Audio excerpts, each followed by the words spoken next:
First, I want to welcome County Executive, who I mentioned earlier, County Executive Bruce Blakeman, who's here with us.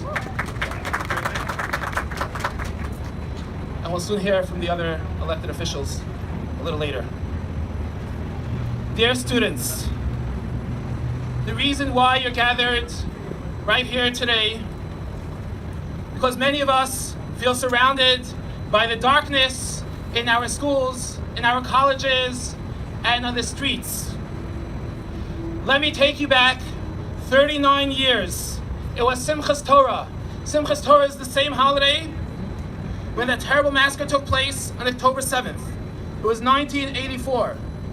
Today's Israeli Prime Minister Benjamin Netanyahu, who was then serving as ambassador of the UN, came to Chabad headquarters, 770 Eastern Parkway, where there were 10,000 people present, and he went to talk to the Rebbe.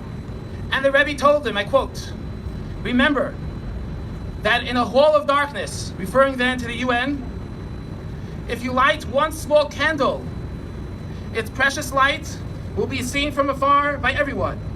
And this is what the Rebbe continued. Listen to this, students. Your mission is to light a candle for truth and for the Jewish people.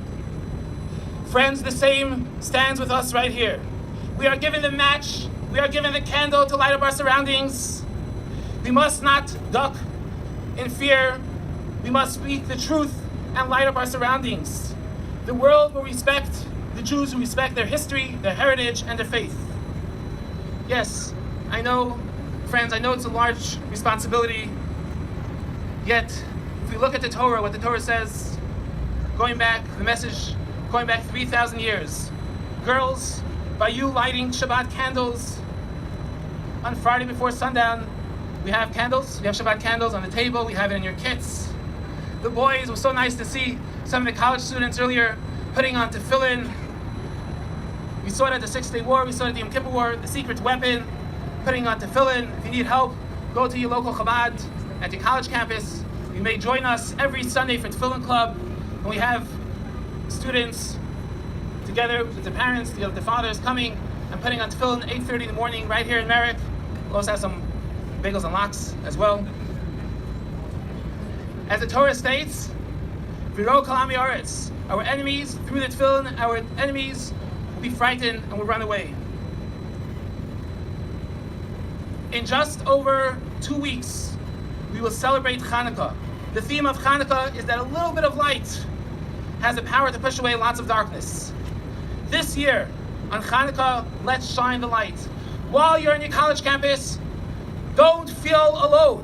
When you will light that candle, you will join millions of other Jews around the world, including Israel, including those here in Merrick, that will bring the light and will light up their surroundings.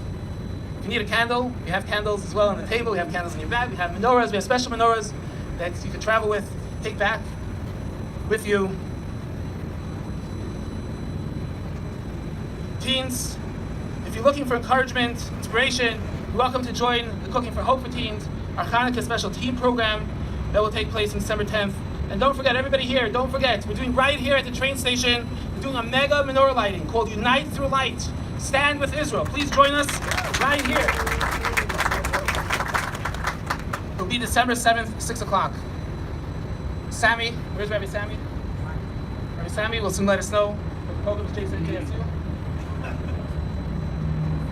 Friends, a week ago, I had the honor of meeting the families of the hostages. They chartered a plane and came in for a day to the Ohel, to the resting place of the Lubavitcher Rebbe. I watched them, the way they prayed, pouring out their hearts to God for the strength they needed so much to get through these difficult times and to bring their loved ones back. As I just said, of course we're happy with the deal, but a deal to allow 50 out is not going to do it. We want every single hostage to be free.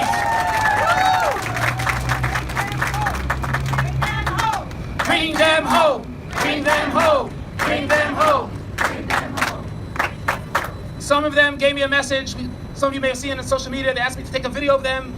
And they said, when you go back to Merrick, ask your community to do another mitzvah for us. Keep us in mind. The hostages are not in a position to put on tefillin. They're not in a position to light candles. I don't know if they'll be able to light candles. Hopefully they will. But I'm not sure they'll be able to light the candles on Kaneka. So we should do it for them. So they asked me earlier, what is your message? I'm going to give you a 3-point message. Number one, we have to support the IDF as much as we can, which I know our elected officials have done everything they can to send supplies and to support them. We have to be a voice for the media.